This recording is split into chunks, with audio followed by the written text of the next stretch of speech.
할렐루야. 오늘은 예수님이 재림하면 영적으로 기뻐 뛰게 된다. 그런 제목으로 말씀을 드리겠습니다. 예수님이 육체로 오신다고만 알고 있으면 그러면서 그때 성령님 어디 가겠습니까? 우리가 그동안에 엉터리로 알고 있었던 거예요. 예수님이 육체로 오신다 그러면 성령은 그때 어디가 있겠습니까? 말도 아닌 학습을 그동안 우리가 성경을 육적으로 보다 보니까 저도 마찬가지입니다. 신랑으로 오신다 그러니까 우리가 신부니까 우리가 동질성이 같아야 되니까 육으로 올 줄 알았어요. 그런데 주님께서 기도하는 가운데 틀렸다는 것이야. 정말로니 예수님의 재림론이 아는 거 지금 틀렸다는 거야 다. 그래서 하나님 뭐에 틀렸습니까? 그럴 때 야고보서 5장 7절을 보라 그러더라고요. 봤더니 주님의 강림은 이른 비와 늦은 비로 오신다는 거예요. 저 깜짝 놀랐습니다. 저도 그동안에 몰랐어요.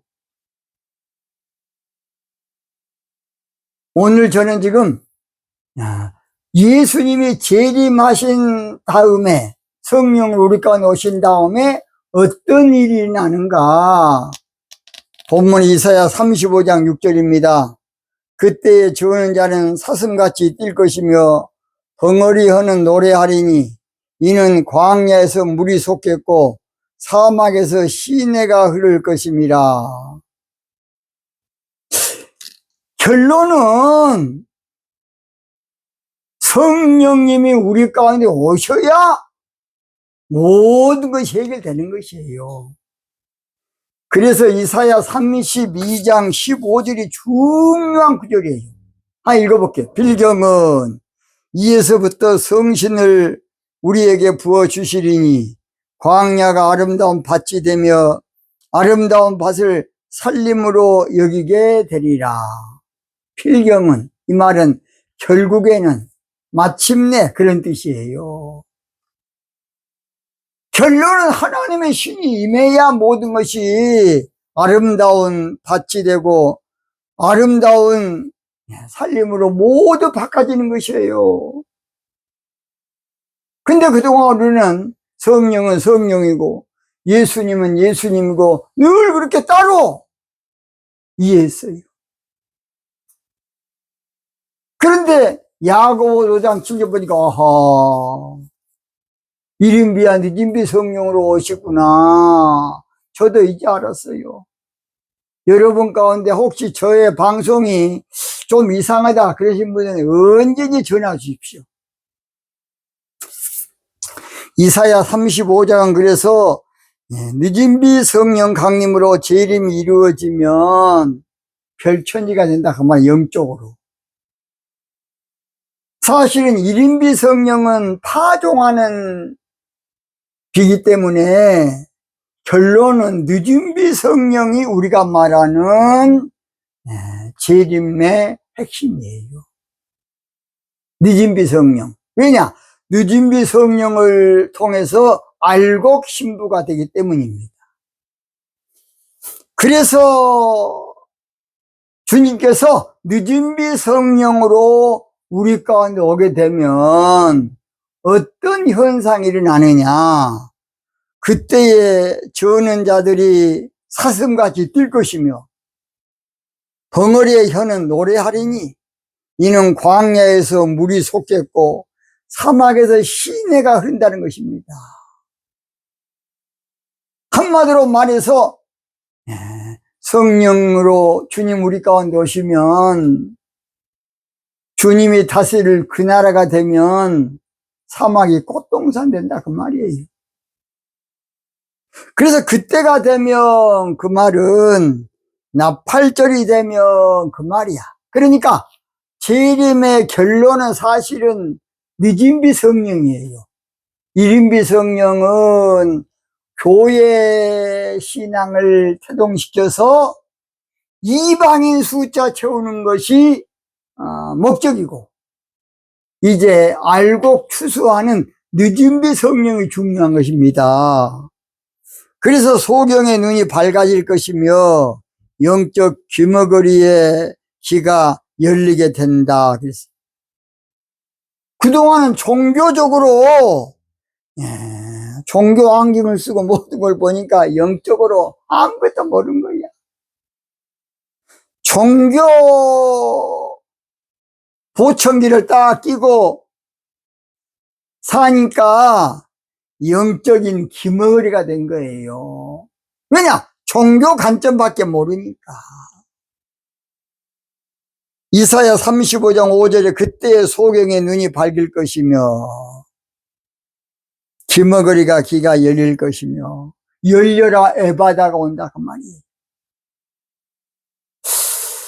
우리가 딱 부러지게 예수님의 초림이 있었으면 예수님의 재림으로 딱 한 번 되면 더 좋았지만은 파종과 알곡 만드는 이른비와 늦은비가 되기 때문에 결론은 늦은비 성령으로 오시는 것에 포인트가 맞춰져 있어요. 여러분이 그걸 이해해 주셔야 돼요. 그래서 종교신앙 가운데서는 종교의 안경을 쓰고 보니까 아무것도 알 수 없고 아무것도 볼 수 없고 아무것도 들을 수 없네.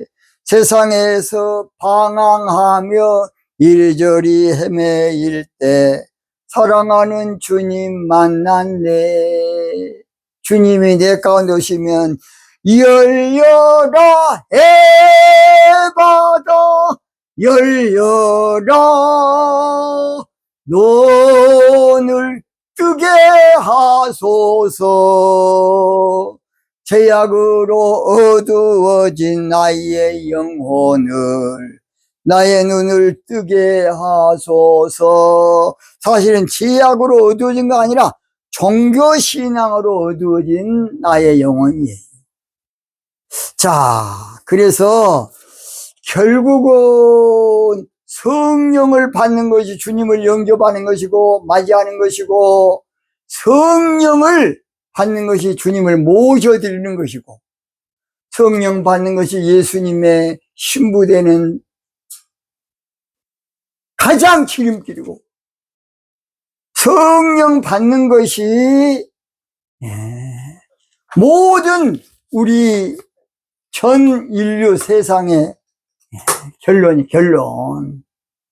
그래서 아까 처음에 이사야 32장 15절 이거 중요한 구절이에요.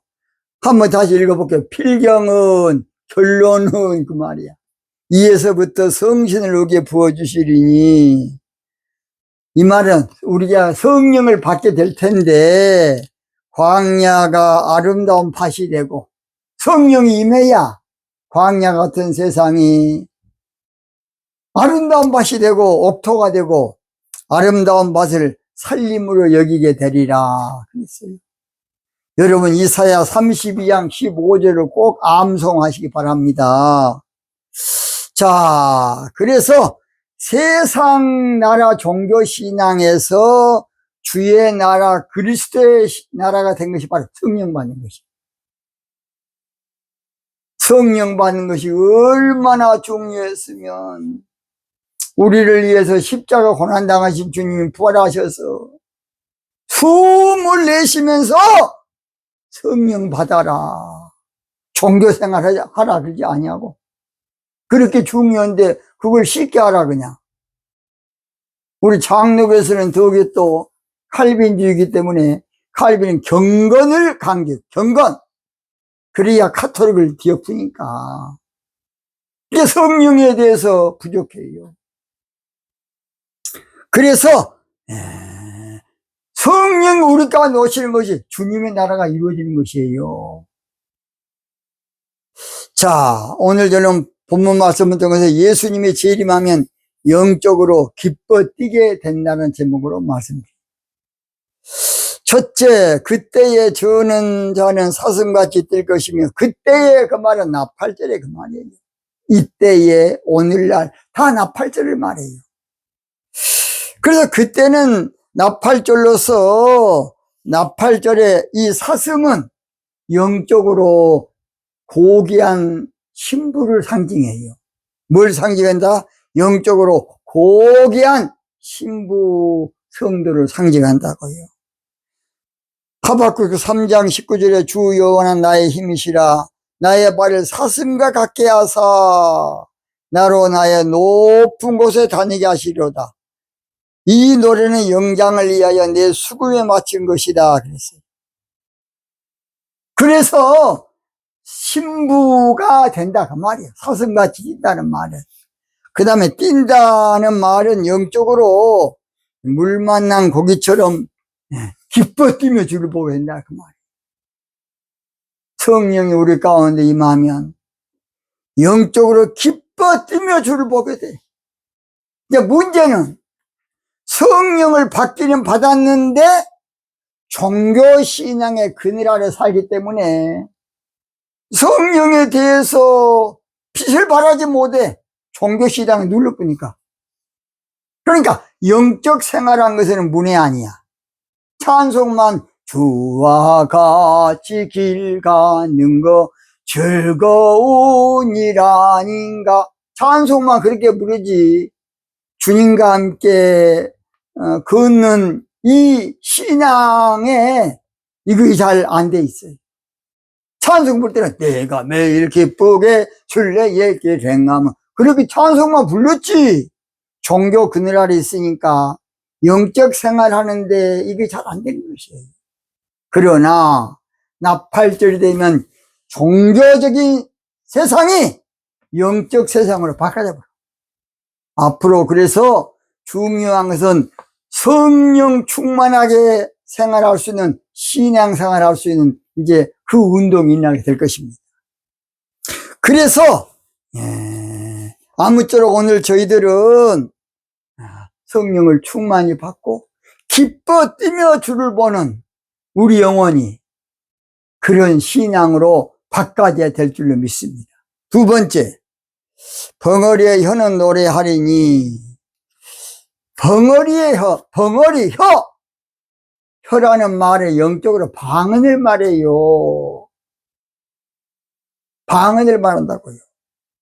근데 벙어리 혀는 영적으로 벙어리 혀니까 방언 못하는 자의 성령을 받으면 방언의 입이 열리게 된다. 방언의 입이 열리게 돼. 근데 방언을 받았어도 종교신앙 가운데는 그냥 눌러버려. 이 방언, 이성적으로 잘 모르는 말 쓸데없는 소리 하지 말라. 그걸 중언부언이라고 또 거짓말하고 자빠졌어. 중언부언은 한마디로 말해서 이방인같이 중언부언 하지 마라 말은 남야비탑을 간센보살 남매호랑기고 그런 거지 마라 그 말이야. 번역을 똑바로 해야 돼 성경을. 그러니까 엉터리 갖다 붙였군요.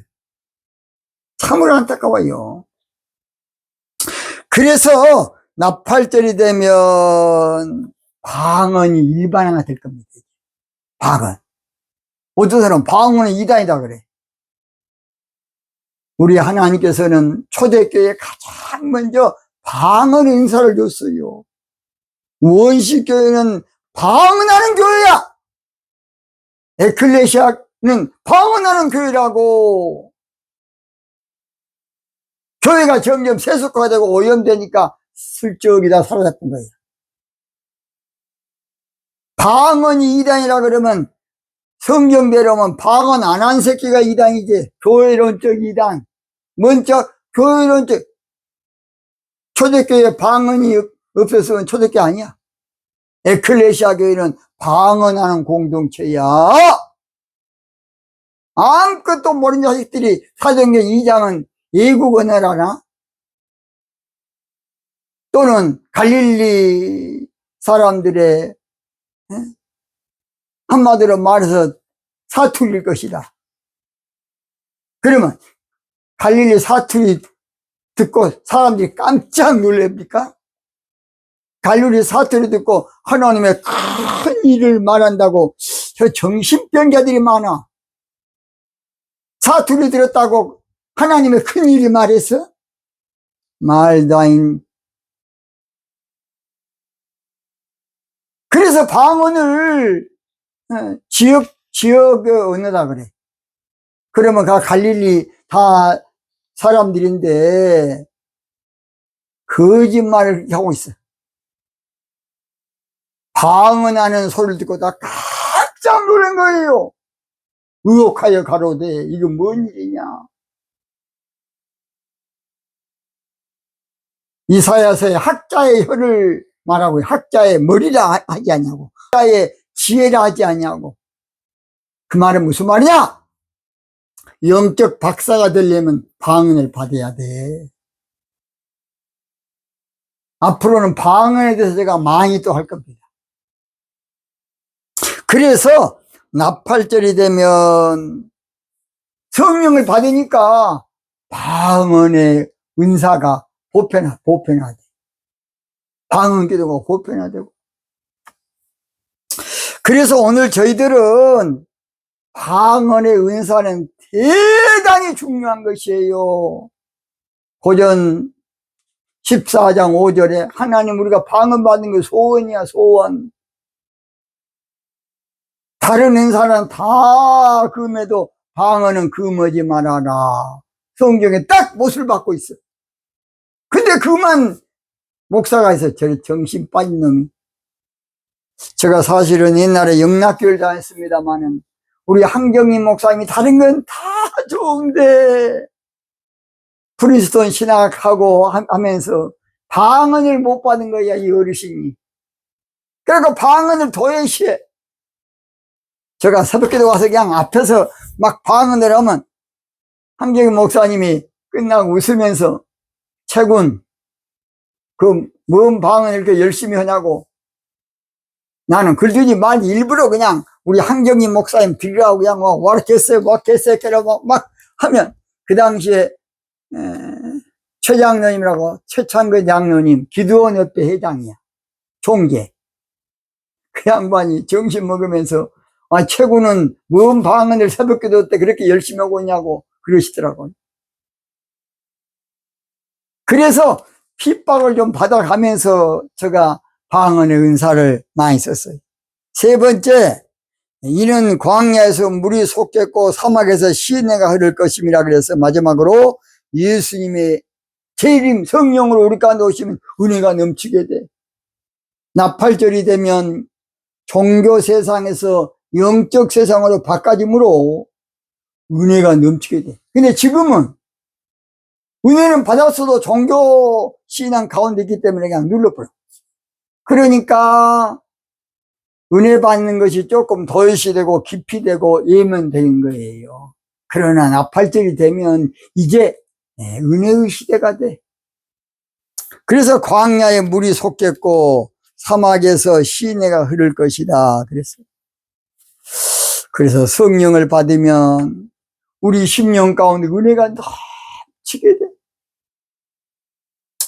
이사야 43장 19절에서 보라 내가 새 일을 행하겠다. 새 일을 행한다는 것이. 그 새 일이 무엇이냐? 새 일이 바로 은비한 신부신앙의 역사를 말해. 그래서 아무쪼록 성령으로 우리 가운데 역사하면 마른 땅에 은혜의 샘물이 넘치게 돼. 그래서 사막에 샘이 넘쳐 흐르리라. 은혜가 막 넘치게 돼. 이제 앞으로 나팔절에는 결론 마칩니다. 예수님이 성령으로 우리 가운데 오시면 영적으로 기뻐 뛰게 되고, 나팔절에 예수님의 성령으로 우리 가운데 오시면 방언 세기가 이루어지고, 또는 예수님의 성령으로 우리 가운데 역사하면 은혜가 넘치는 세상으로 바꿔져요. 은혜가 풍성한 하나님은 믿는 자 한 사람 어제나 오늘도 언제든지 편찮고 보호해 주시네. 주여 성령의 은사들을 오늘도 내리어 줍소서. 성령의 뜨거운 불길로서 오늘도 충만케 합소서. 할렐루야.